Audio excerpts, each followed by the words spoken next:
Hampton Court, a 500-year-old English royal residence.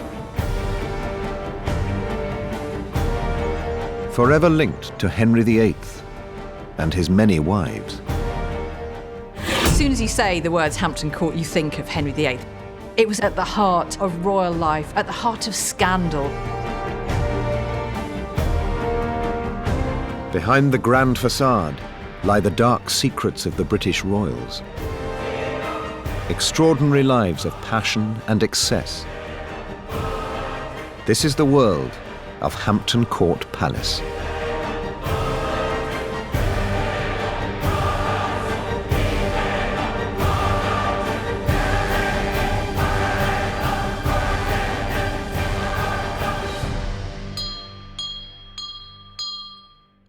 Explore new worlds and new ideas through programs like this. Made available for everyone through contributions to your PBS station from viewers like you. Thank you. One of the greatest surviving medieval palaces of the world. Just 10 miles from London, the River Thames links Hampton Court with the capital city. Each year, hundreds of thousands of visitors tour its palatial rooms and the 60 acres of formal landscaped gardens. This is the story of the kings and queens who created Hampton Court, each adding their own taste and style, each contributing to this unique fusion of architectural styles. Hampton Court's story is a tale of two palaces. It's these two palaces abutting each other with these very, very different architecture, different historical times, and you can walk over these thresholds from one palace to the other. Every part of Hampton Court Palace holds its own secrets. Some of the greatest characters in British royal history have graced these walls. For some, the palace became a gilded cage. Within these walls, they lived out a hidden story. Love and relationships eroded by power and jealousy. Hampton Court definitely has a darker side. Yes, it's this splendid, sumptuous, beautiful palace, but I think the history of it, particularly in Henry's reign, has left its mark. Henry VIII was Hampton Court's first royal resident, history's most infamous monarch. Big, brash, larger than life. 6 wives came and went in a brutal and bloody reign. Divorced, beheaded, died, divorced, beheaded, survived.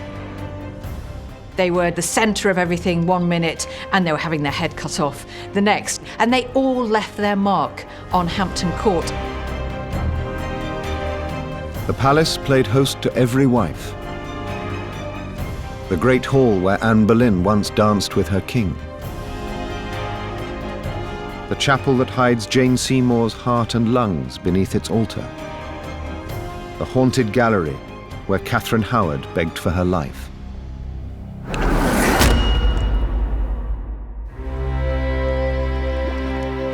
Crowned king aged just 18, young Henry Tudor had almost infinite wealth and infinite power. With scores of palaces to choose from, Hampton Court was his summer favourite. This was his pleasure palace. Vast parklands for hunting and sport, sumptuous rooms for entertaining and extravagance. Henry had between 50 and 60 palaces. He invested so much money in building and buying palaces, and he could move from palace to palace along the river. Hampton Court was in the countryside, and it was a place where he could go for fun and to just enjoy himself.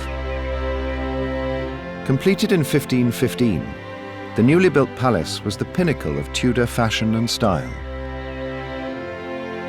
But the grandest house in the land wasn't built by Henry VIII. It was designed as the home of the king's closest advisor, Cardinal Thomas Wolsey. As Chancellor, Wolsey was the second most important man in the land. Thomas Thomas Wolsey was the king's chief minister for almost 15 years. He managed all the business of running the estate, and at this time Henry liked to play more than he liked to do business, so Wolsey kept that all away from him and kept the king happy. Wolsey is about to become a cardinal in 1515, and it's in January of that year that his workmen arrive with their cranes and their ropes and the materials by the side of the River Thames, and they transform a pretty humble manor of the Knights Hospitaller into this extraordinary palace. It's a cardinal's palace built on a European scale. Wolsey spent lavishly on the palace. The patronage of a king had brought him wealth beyond measure. Dignitaries from across Europe were beating a path to his door, and Wolsey needed a home to match his prestige. He spared no expense and used red brick, the new wonder material of the day. Hampton Court changed the rules of the game. This thing was absolutely enormous, and it glittered not just the brick itself, but the fact that the brick was painted in red, and then it was painted in black to give you the diamond pattern. And then all the white mortar joints were painted on top. This thing was like an illustration of itself. It was in Technicolor. But building a home fit for a king can be a dangerous game. The opulence of Wolsey's home provoked gossip that it was richer than any royal palace. The cardinal needed to be careful. Upsetting Henry could cost you your head. What Wolsey says is, I'm building it on your behalf, Your Highness. Of course I am. Of course that's what I'm doing, because he's got to keep two people happy. One is the Pope, and the other one is the King. So you see Roman emperors in the courtyard. You see the signs of him being a cardinal. But you also see the accommodation for the King, who is a frequent visitor. Wolsey was also keen to ingratiate himself with Henry's wife. Catherine of Aragon was a blue-blooded Spanish princess, and her marriage to the king cemented a key political alliance. Her own royal emblem is etched into the stonework of Hampton Court. The seeds of the pomegranate fruit represent the potency of her kingdom. It's really poignant, isn't it? Because you've got the pomegranates and you've got the rose, the Tudor rose of Henry VIII. And this says everything you need to know about what he thought about their relationship early on, that was it. It was permanent. So permanent that he'd carved it into the very stonework of the palace. It seems Henry was truly dedicated to his wife. He and Catherine were together for nearly 24 years, longer than all his other marriages put together. Catherine started off as Henry's true love, and she was this beautiful, blonde-haired Spanish princess, very exotic. He was very gallant in his courtship of Catherine. Henry and Catherine were frequent visitors to Hampton Court, and kings do not travel light. The way that Tudor palaces work is that the king doesn't live in one of them all the time. But when he did come into town, he would bring with him his 800 courtiers, and then the place was absolutely packed. The logistics were terrifying. Almost 1,000 people suddenly needing to be fed in regal style. This is the entrance to Hampton Court's kitchens, the largest surviving 16th century kitchens in the world. When the court of King Henry VIII arrived here at Hampton Court, these kitchens burst into life. You're at the heart of a food factory. It's like the back of a supermarket. There are carts coming in every minute, being unpacked, the food being moved to stores. This dead space suddenly filled with 200 cooks, desperate to get that royal meal on the table. 600, maybe 1,000 people want their dinner twice a day. The workload was immense. The cooks would toil from dawn until dusk. The kitchen's walls were regularly whitewashed to keep the room as bright as possible, allowing the cooks to work even as darkness fell. The palace feasts, headed by King Henry at the top table, would last for 7 hours or more. These kitchens for Henry are part of his magnificence, his status. Everything about this palace has to be the very best, from the decoration upstairs to the clothes the king's wearing and the food he eats and the food he gives you. That's more important. The Tudor court just loved its roasted meat. It was at the heart of every feast. You've got a fireplace that belonged to Henry VIII, and there it is, burning still. Before you can do anything, you're going to have a really big roasting fire. Looking at about a ton of fuel a day going onto each fire. That's a lot of money. You need something to put the meat on. You need a spit. And not one there, but loads for every fireplace. And to make anything cook on here, someone's got to turn the handle. Not once or twice, but all the time. Each fire would hit 1800 degrees Fahrenheit, and there were at least 6 in every roasting room. I'm really starting to get quite hot stood here, and if I worked here, I'd have to keep getting hot. Another log to keep it filled. And they talk about these kitchens being a veritable hell. The guys sat here are just sweating buckets. The heat from this fire and the 5 others are radiating out into the room. So it is like being in a furnace. Now, we know that you're allowed to drink quite a lot of beer here at Hampton Court. Just an ordinary worker got 1 gallon a day as his allowance. But working by the fires is even better. There is no limit to the beer you can have.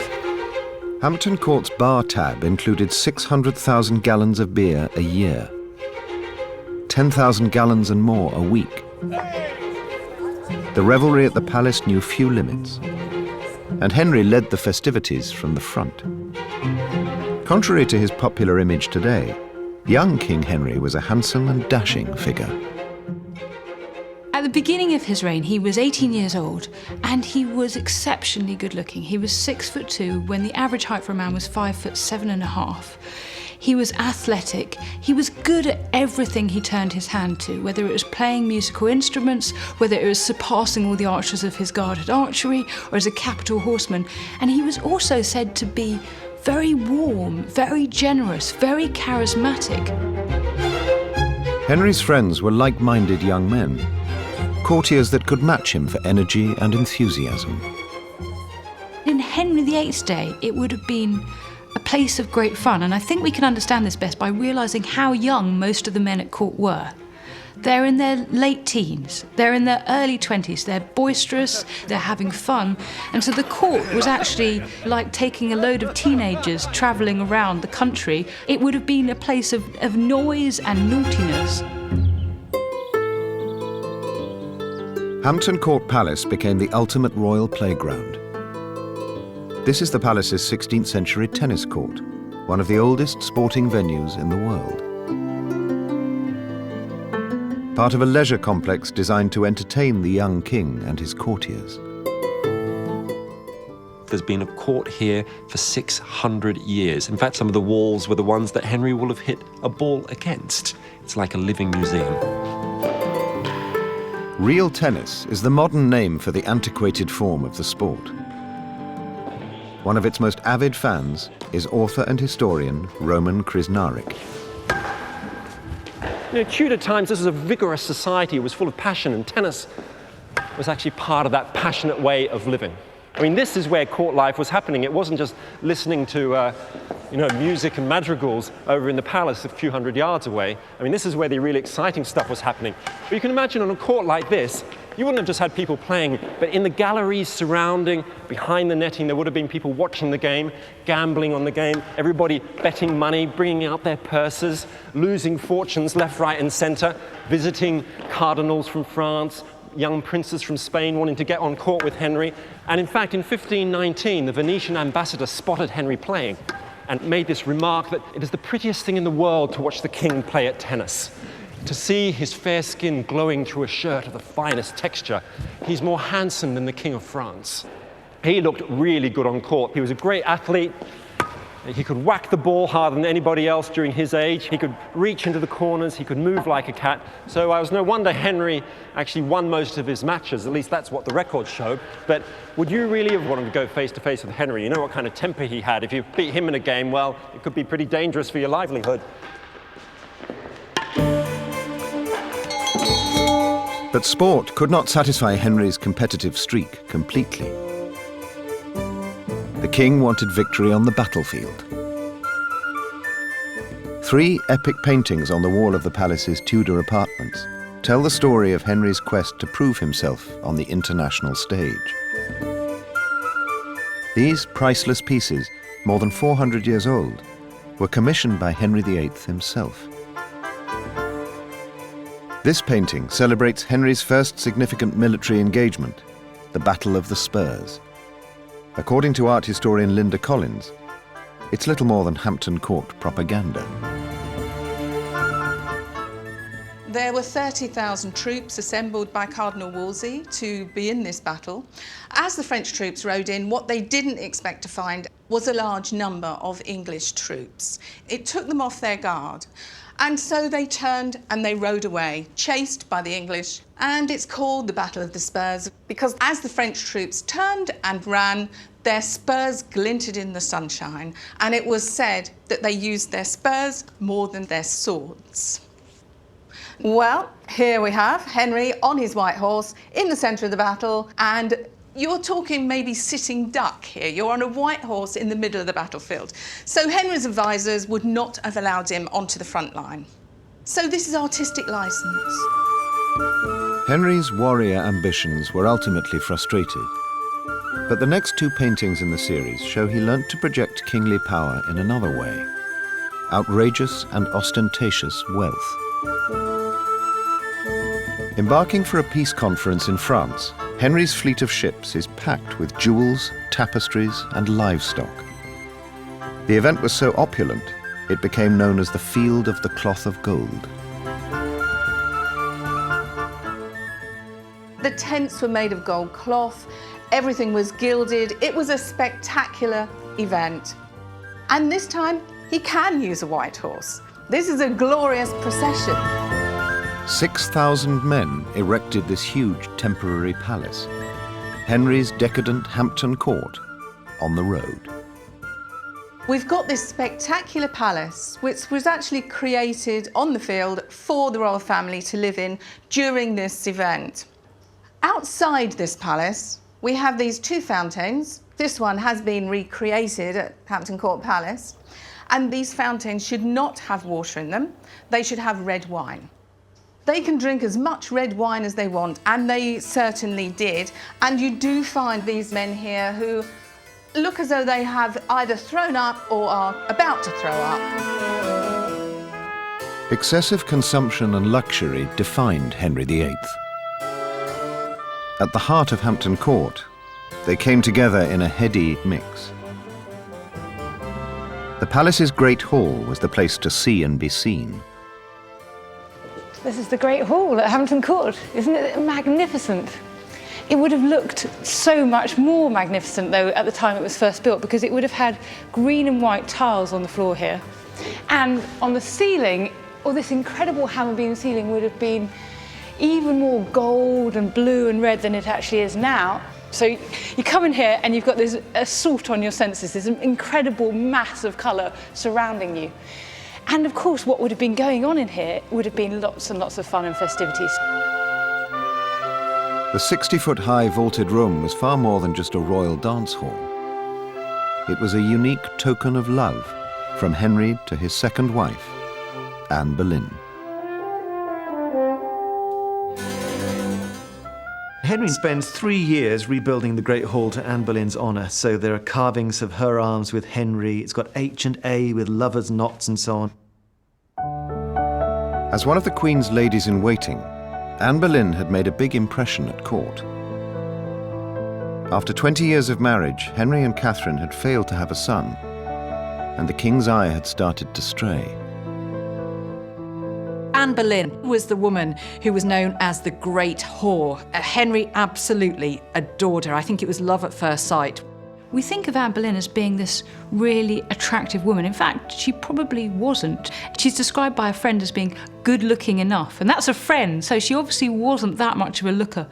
But she was cosmopolitan, she was witty, and she was fun to be around. She was a graceful dancer, and Henry found her company enchanting.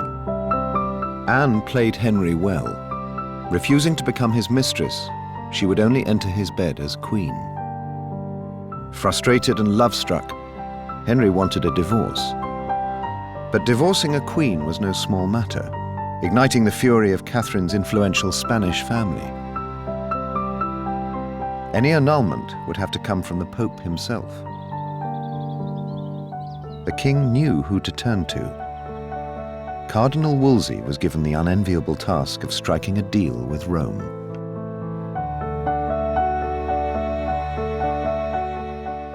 One thing that this amazing man couldn't achieve in the end was to get Henry his divorce, his annulment of the marriage to Catherine of Aragon that Henry so desperately wanted. The Pope refused the divorce. Henry lost patience and dismissed Wolsey, even though the Cardinal had given him Hampton Court in a desperate attempt to appease him. The king now had sole control of the palace. So Wolsey comes to a bad end. He falls from power, Henry takes his palace, Wolsey dies in disgrace, just before he can be executed, probably.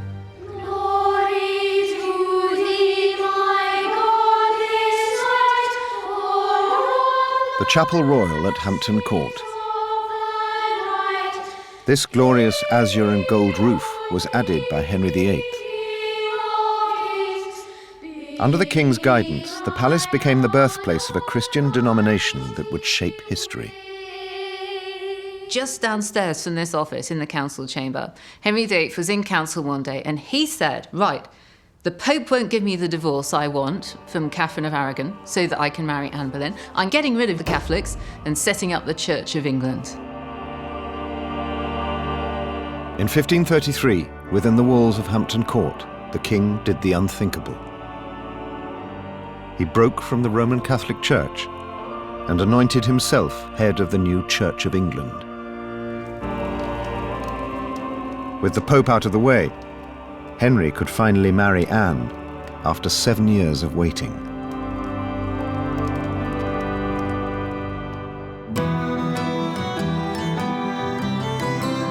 Their marriage triggered raucous merriment at the palace. Plays and dances ran late into the night.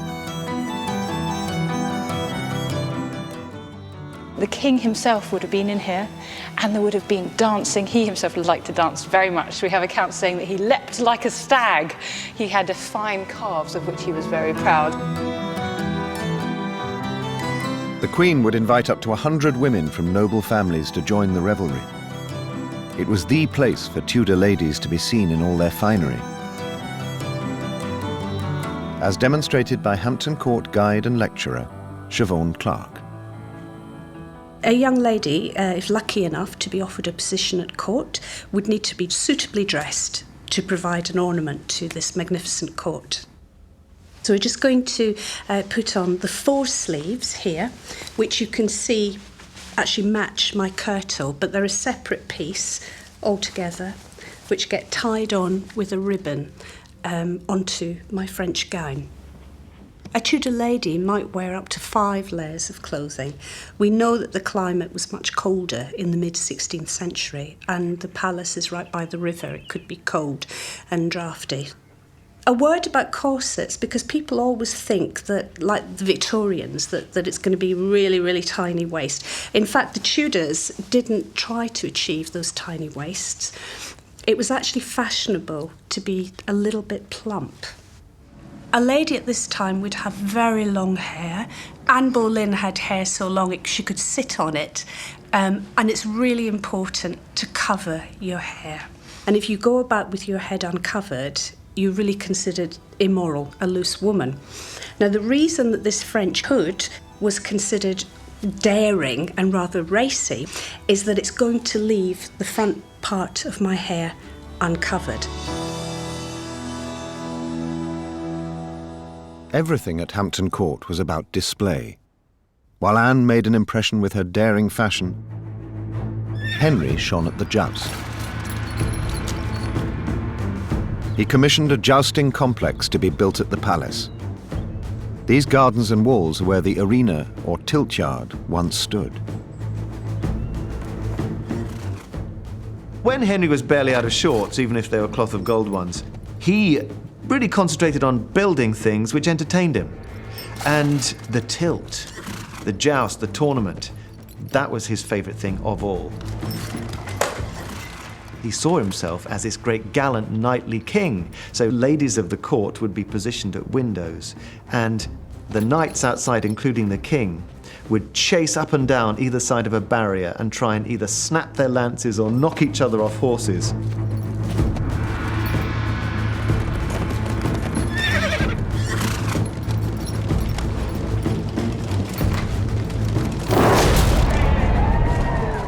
And the ladies' hearts would be aflutter as they, like Rapunzel, leant out the window.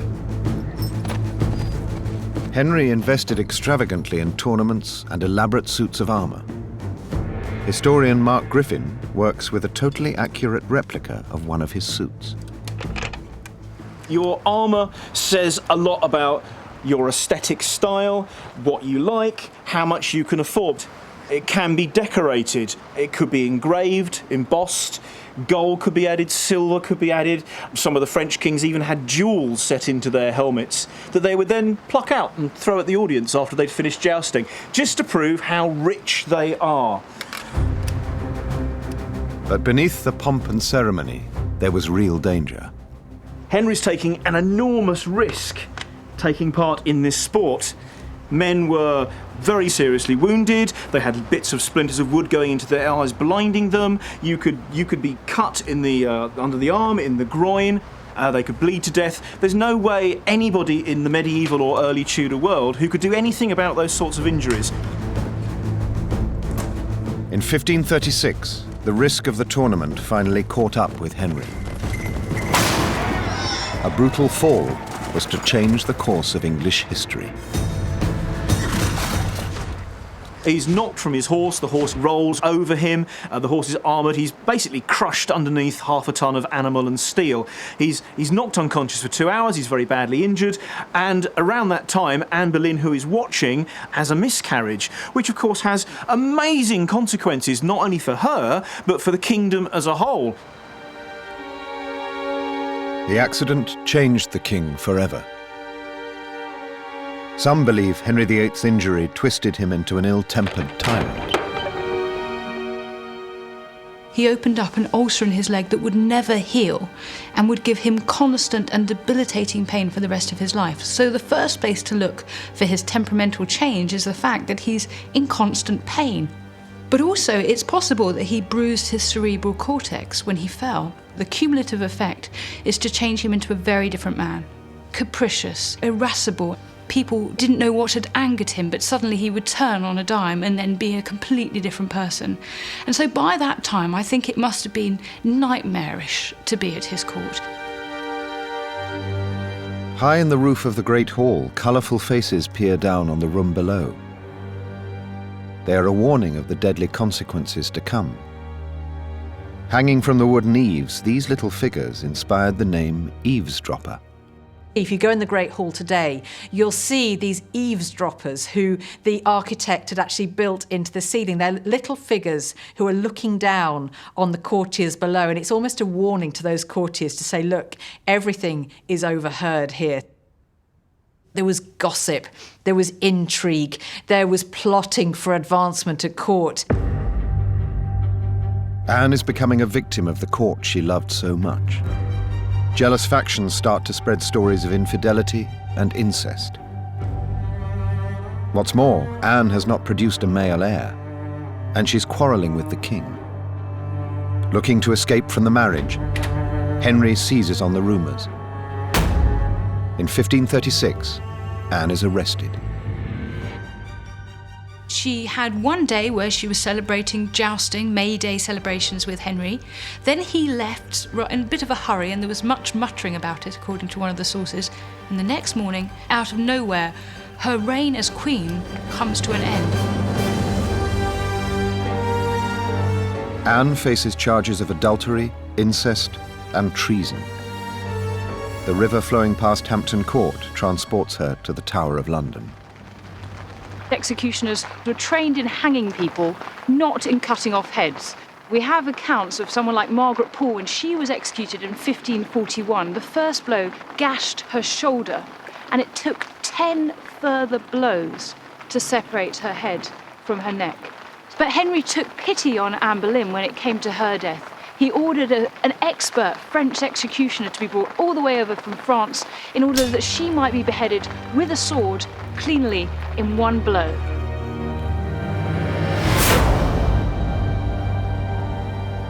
With Anne barely cold in her grave, Henry wipes all trace of her from Hampton Court. In their haste, the workmen miss one of her symbols in the woodwork. It's still there today, a secret memorial to Anne. When she is executed, Henry marries Jane Seymour. And so the hall has to start all over again. Poor Gallion Hone, who did the glass, he must have been packing his tools up. And then someone said, "Oi, Gallion, you know what's just happened, don't you?" "Oh, no, not another 8 months," because that's how long it took. So Hampton Court ends up being this continual building site for a whole sequence of wives. And Henry never really gets around to finishing it.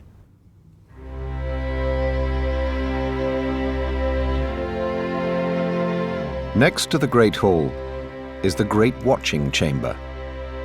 This fine room was where courtiers would wait to see their monarch. Henry built it in honor of his new love and wife, Jane Seymour. Henry VIII would have walked through here, he would have processed through here on Sundays and holy days in extraordinary finery, and people would be trying to petition him. They'd been waiting all this time to see him, so they'd been trying to pull at his arm, trying to get his attention. If you look at the ceiling, you can have a sense of how much he must have lavished on it, because there's this incredible, beautiful gilt, and these badges are leather maches. And this is Jane Seymour's badge. That's a castle with roses, a rose bush coming out of it, and a phoenix rising from the top. And of course, the phoenix rising from the ashes is exactly what Jane Seymour did for Henry VIII, because she provided him with a son and an heir. And so it's no surprise that he would build something so sumptuous in her honour. To celebrate, Henry hung a series of extravagant new tapestries. Less than a year into their marriage, Jane Seymour had provided him with the son he desperately wanted. Henry VIII commissioned the tapestries that you can see here, the Abraham tapestries. He paid a vast amount of money for them, £2,000. At the time, that was the cost of a warship, so these were really expensive. And the other thing about them is that they would have been utterly splendid, because they were made with cloth of gold.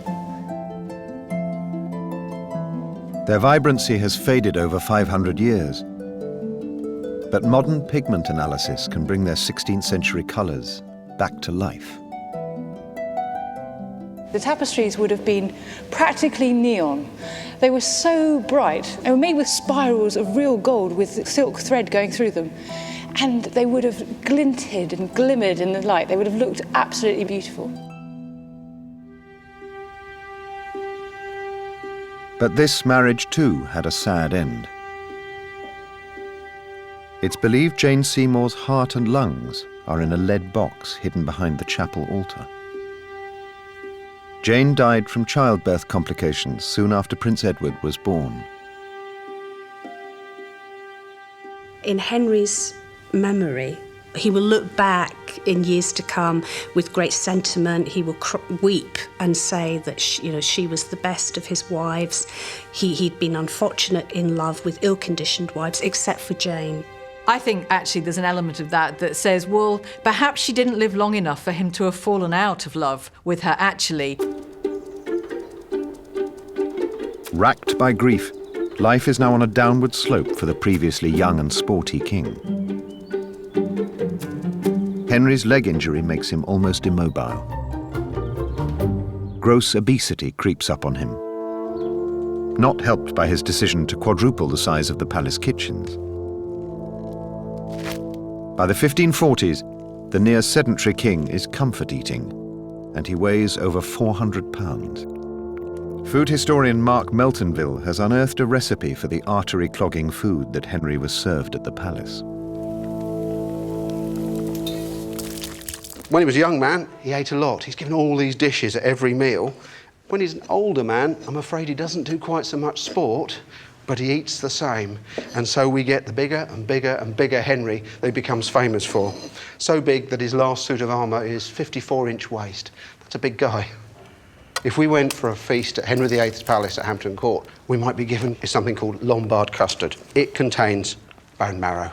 So it's got sugar in it, it's got cream in it, but it's also got the inside of beef bones. It just gives a really rich, buttery taste.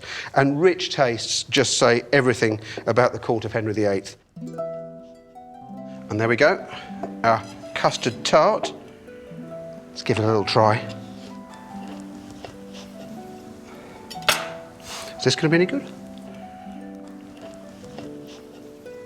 It actually is beefy. Very mildly beefy and sweet. I've eaten worse. On the wall of the palace's processional gallery hangs a full-length painting of obese Henry VIII. The classic piece was inspired by the king's brilliant court painter Hans Holbein. The genius of Holbein has immortalized Henry as one of history's most imposing figures. Holbein's paintings of Henry VIII have lasted, and it's probably true to say that there may have been an element of propaganda in them.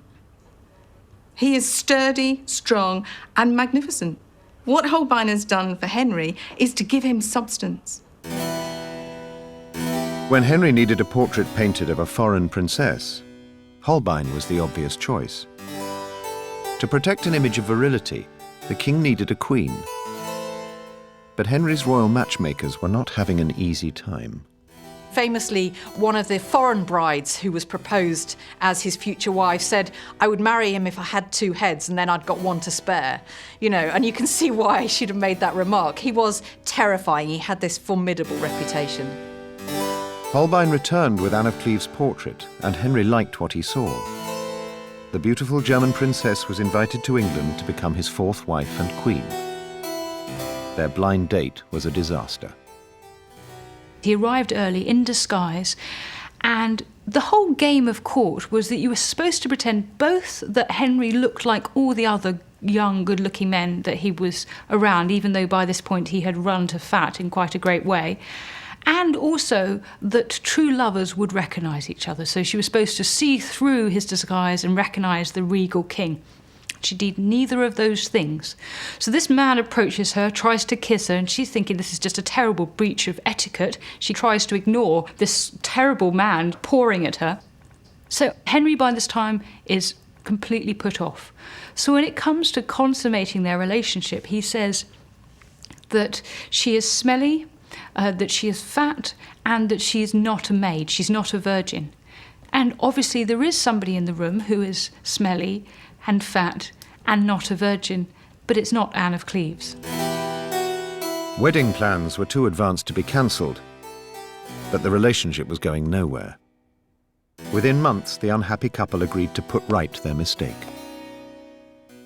She gave him the divorce willingly, and as a result, she got £30,000 a year, 5 palaces, she was welcome at court, she was known as the king's sister, and she became really one of the most important ladies in England. So it was an example of history, how to deal with Henry, give him what he wanted. Undeterred, Henry was soon back honeymooning at Hampton Court with Catherine Howard, wife number 5. Beautiful but naive, Catherine was powerless to resist the king's advances. Of course, she was a teenager when she married the ageing Henry VIII, so it certainly wasn't a love match for her. But Henry VIII couldn't keep his hands off Catherine Howard. He adored her. He was always sort of petting her in public, and he was devastated. I think he was genuinely heartbroken when one of his ministers dared whisper to him that his young wife had been unfaithful, and they presented irrefutable proof of Catherine's infidelity. One morning, Henry entered the Chapel Royal at Hampton Court to find a letter detailing Catherine's liaisons with other men. She was confined to her room, and in the great watching chamber, it was announced that she was sentenced to death. Legend has it that Catherine broke free and ran down the processional chamber screaming for mercy.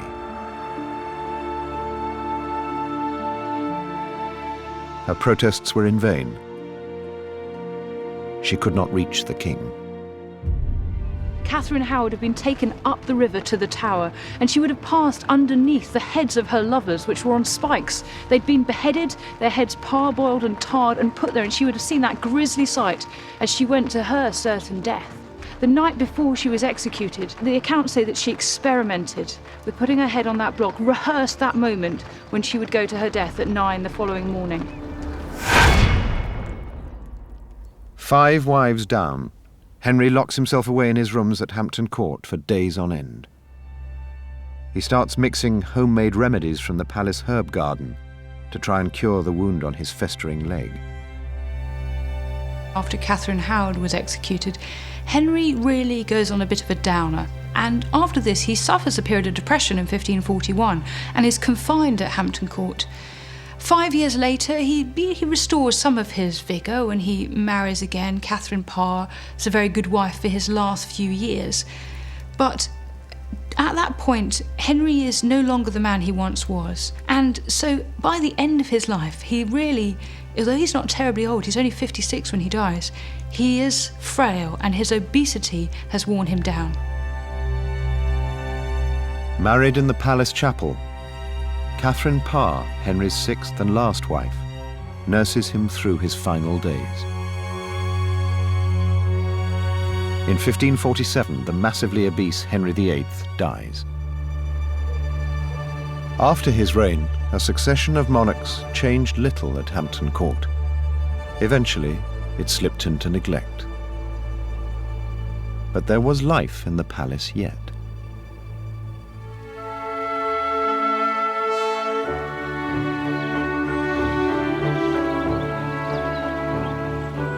After a century and a half in decline, Hampton Court blossomed once again as the epicenter of royal life. This was the result.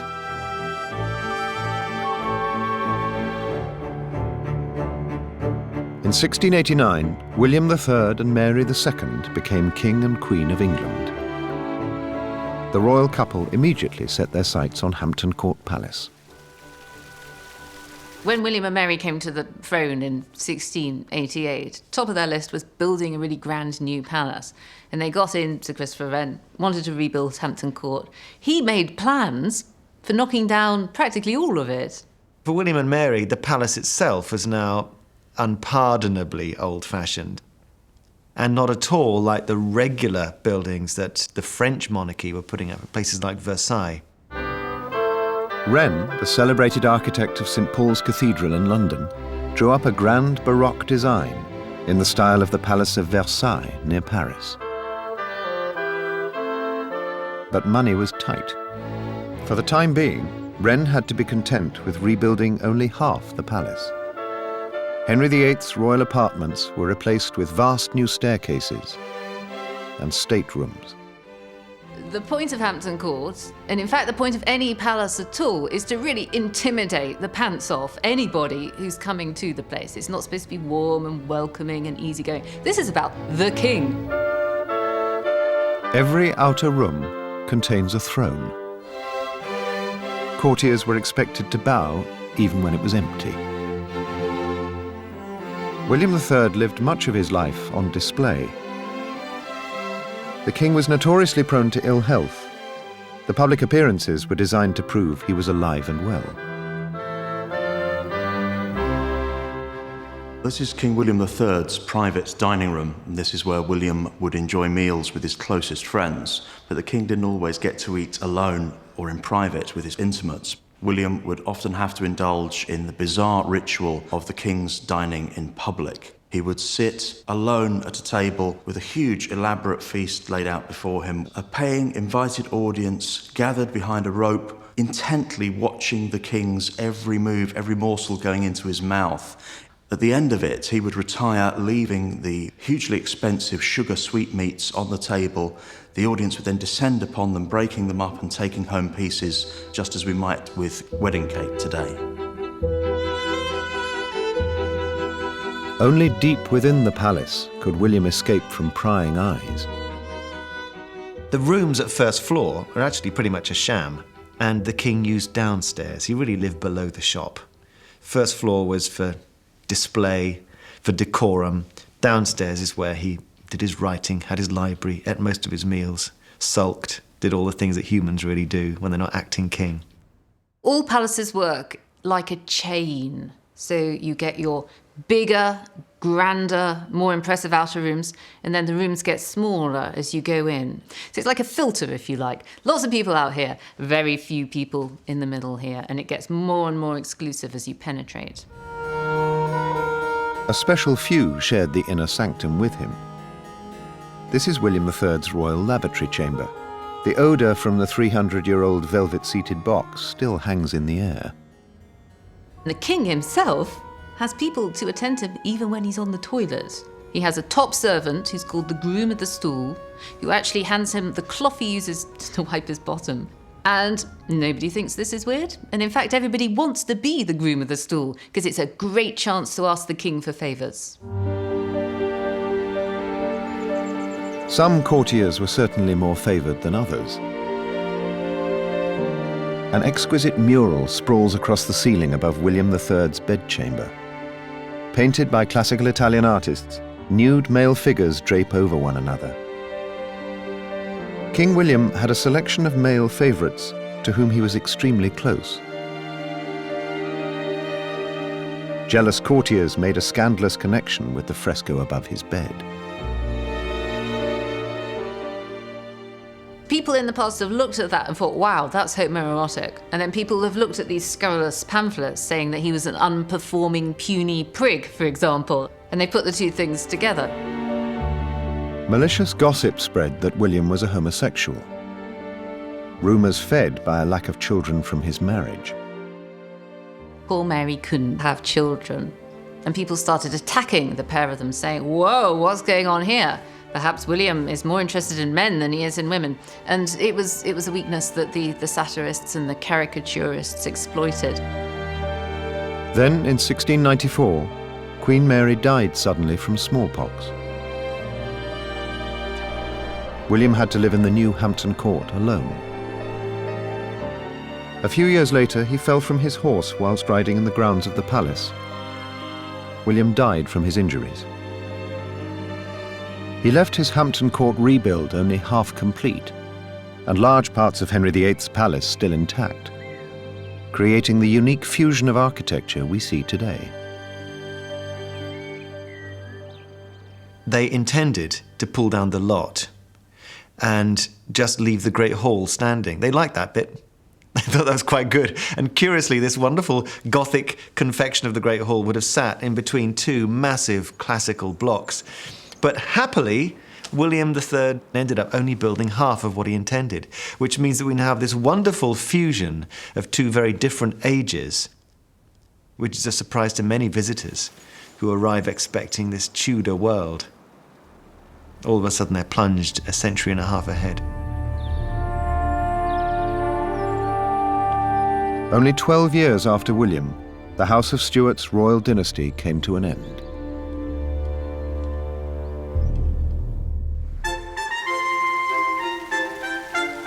In 1714, the Georgian era began, and Hampton Court exploded into life once again. King George II and his wife Caroline had grand plans for the palace. They used the landscape gardens to throw extravagant parties. The couple would create huge flotillas for the long water and celebrate with thousands of courtiers. Inside the house, the formidable Queen Caroline commissioned an entire wing of plush new apartments. If you look at Caroline's rooms in Hampton Court, you can see little bits of her character creeping through. She actually played a lot of cards. She introduced a lot of gambling into the Georgian court. And she also was quite progressive in things like her bathing. She wanted to be clean. She wanted things to look nice and smell nice. It was surprising for the Georgians that she liked to bathe so much because they thought it was dangerous to their health. And they were actually fascinated by it. But private bathing could be difficult, even for a queen. There were no corridors in the Georgian apartments, so servants would frequently pass through rooms. She was constantly under the eye of servants, so I think she really wanted some places where she could retreat and be alone with George. It's shown in her bedroom where she has locks on the door that she can actually pull all the way from the bed, so quite quickly, just to keep someone out of the room. Unusually for royalty at the time, George and Caroline were close. But they hated their eldest son, Frederick, Prince of Wales, and treated him with contempt and suspicion. It's said that the Hanoverians, the Georgian kings, were like pigs. They devoured their young. And it's true, really. We see throughout the 18th century all the Georgian kings being really, really horrible to their heirs. George II and Caroline described Frederick as the greatest ass, the greatest liar, and the greatest beast in nature, and they wished him dead. For Frederick, the feud with his parents had poisoned Hampton Court. The prince was forced to stay at the palace with his heavily pregnant wife, Augusta. One night, on a back staircase, he took his revenge. Frederick was determined that the birth of his child should not happen under his parents' roof here at Hampton Court Palace. He was determined to escape from his mother's eagle eye. Augusta's labour started. Now, Frederick didn't call for the midwife, he called for the carriage. He led his wife, whose waters had now broken, she was sodden, onto a staircase, one of the many back staircases here at the palace, and led her down it step by step, all the time stuffing handkerchiefs up Augusta's petticoat to stop any signs left behind them of her labour. Well, they got her to the bottom of the stairs eventually. She was bundled into a carriage and away to London to give birth. George and Caroline were naturally furious. George blamed Caroline, she blamed everybody else. This is a big deal because people worry that if a baby dies or miscarries, then an imposter will be slipped in and the line of the succession will be altered. Frederick's baby daughter was delivered safely, but Hampton Court was scarred by bitter memories. For the palace, centuries of royal occupation were coming to an unhappy end. George took a mistress and Caroline to Eating. Towards the end of her life, Queen Caroline's existence at Hampton Court was quite sad. She was aware that she'd lost the love of her husband, who'd adored her. She was plagued by ill health. She was over fond of chocolate and had become enormously fat. She could barely walk and spent much of her time confined to her chambers at Hampton Court. George and Caroline were succeeded by their grandson, George III, the king who infamously lost the American colonies. Mindful of his family history, George III hated Hampton Court and refused to stay there. No monarch ever lived at the palace again. In 1838, Hampton Court was opened for public enjoyment, and a new chapter in its history began. Tourists now take photos where royal lovers once plotted adulterous liaisons. The palace stands today as a gateway to the past. Hampton Court is the most extraordinary building because it survives like no other palace of that period. You can share the space that Tudor courtiers and queens and kings once knew. Still, our imagination walks those halls. That's why the building has a rapport with us, because you feel like you're occupying this space between the past and the present. Turn to PBS for stories that define the American experience. All of this stuff was just erupting. Revealing our strengths. You create a new future. Our struggles. It's very American to say, this is not right. These are our stories. We were so innocent, and oddly enough, we were so American. Our American experience, only on PBS. Next time on Secrets of Althorpe, the Spencers. Explore a grand house displaying the wealth and power of one of Britain's preeminent aristocratic dynasties. 19 generations of Spencers have lived in this house over more than 500 years. It was the childhood home of Diana, Princess of Wales. I remember my sister Diana tap dancing in the main entrance hall. And now it is her final resting place. We still get people coming with flowers and laying them where the princess is buried. Althorpe was the scene of the secret wedding of two star-crossed lovers, and a battleground in a long-standing feud between an earl and a duchess. She was a difficult woman. She didn't like people, and she fell out with everyone, and she never forgave. Over 5 centuries, every English monarch has passed through its doors to be greeted by great finery and immeasurable treasures. One of my ancestors was obsessed with books. He had 43,000 first editions, including 3 of Shakespeare's original folios. A house that boasts a connection to the first President of the United States, George Washington. In the churchyard, you'll see Washington tombs. And in the aisle of the church, if you lift up a wooden shield, underneath is the Washington Star, their coat of arms. Uncover these remarkable tales in Secrets of Althorpe, The Spencers. Explore new worlds and new ideas through programs like this. Made available for everyone through contributions to your PBS station from viewers like you. Thank you.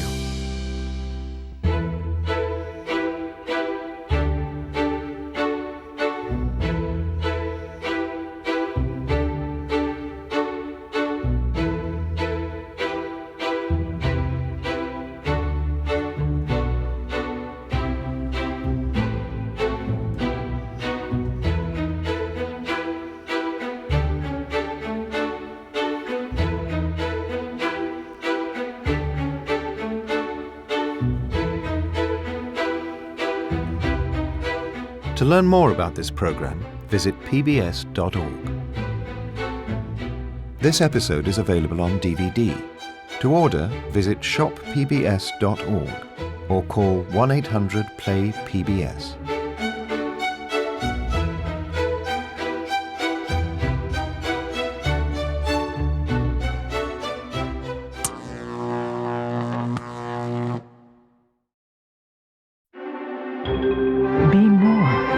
PBS.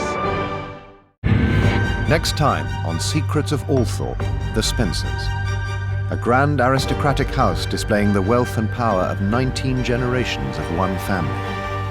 For 500 years, Althorpe has welcomed every English monarch and now holds the precious childhood memories of a much-beloved princess, Diana.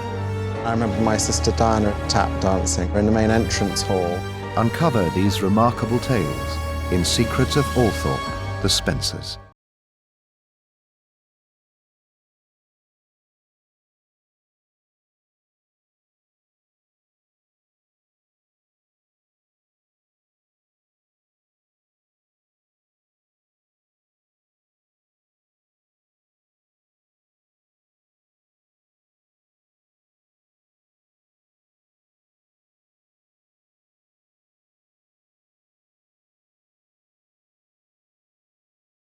Next time on Secrets of Henry VIII's Palace.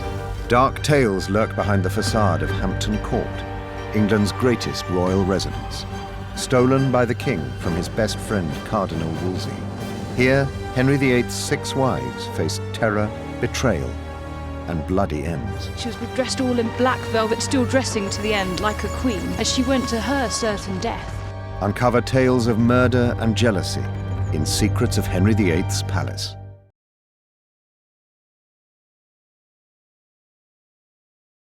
Next time on Secrets of Henry VIII's Palace. Explore Hampton Court, royal retreat of history's most infamous monarch, King Henry VIII, a terrifying and formidable king with a thirst for power and wealth. Hampton Court was absolutely enormous and it glittered. This thing was like an illustration of itself. It was in technicolor. A stage for power play, politics, and betrayal. Henry stole this great palace from his closest advisor, Cardinal Thomas Wolsey. So Wolsey comes to a bad end. He falls from power, Henry takes his palace, Wolsey dies in disgrace. Behind the grand facade lie dark secrets. Love and relationships eroded by power and jealousy. It was at the heart of royal life, at the heart of scandal. Originally a pleasure palace for the young Henry VIII, who wooed his first bride here with great charm. Catherine started off as Henry's true love. He was very gallant in his courtship. His 6 wives enjoyed Hampton Court's grandeur and luxuries. The palace bears testament to all of them. Some faced a bloody end. She was dressed all in black velvet, still dressing to the end like a queen, as she went to her certain death. Uncover tales of murder and betrayal in Secrets of Henry VIII's Palace.